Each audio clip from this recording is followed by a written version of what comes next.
Hi everyone and welcome to another crafty video. I love giving small gifts to people. And I also love giving those gifts a personal touch. In this video I show you how I make a jar with pumpkin spice with a handmade label using Lawn Fawn images to turn it into a fun small gift. So without further ado, let's get started. Spreek je Nederlands? Er is ondertiteling beschikbaar. First of all, I start with coloring my images. I use my Copic markers to color all the images and you can see the color number on the left of my paper so you know which color number I use. The stool is from the Perfectly Wicked set and the cat is from the add-on set. The coffee cup and the spice jar are from the pumpkin spice set. I stamped them all out with Lawn Fawn jet black ink and my Misty so I can stamp multiple times if needed. If you want to see all the supplies I used, check out the blog post I linked in the description to learn more about that. If you want to skip watching me color, you can skip to the time that pop-ups on the screen now. You can also find the clickable time link in the description.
After I'm done coloring, I like to go over the inner lines with a black fine liner to bring back some details. This is totally optional, but for me it makes a difference.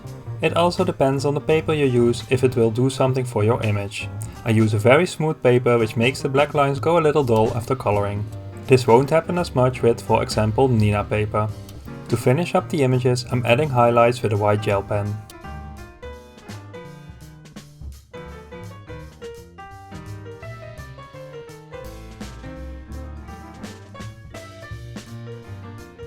I die cut the images off screen. I use these generic dies to cut a stitch scallop circle out of some watercolor paper so it has a little texture, and a regular circle out of a patterned paper scrap I had lying around. I glue the two together.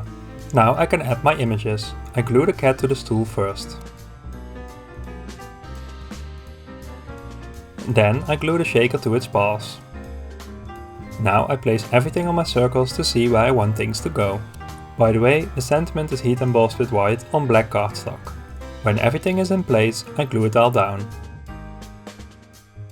I've cut a strip of patterned paper to decorate my jar with. Because my jar is a hexagon, I press the paper around the edge and then take it to my scoreboard to score it. I continue this way till the whole strip of paper is scored. You can also measure this out, but I found that this was just as easy to do.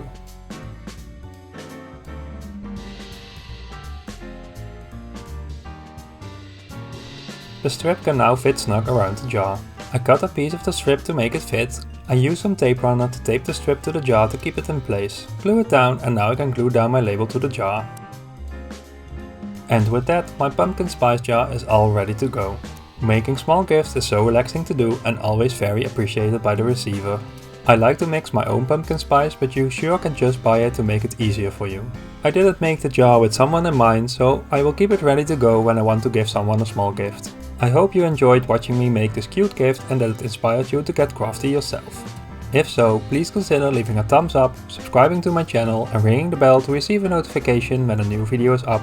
Thanks for watching, see you next time, bye!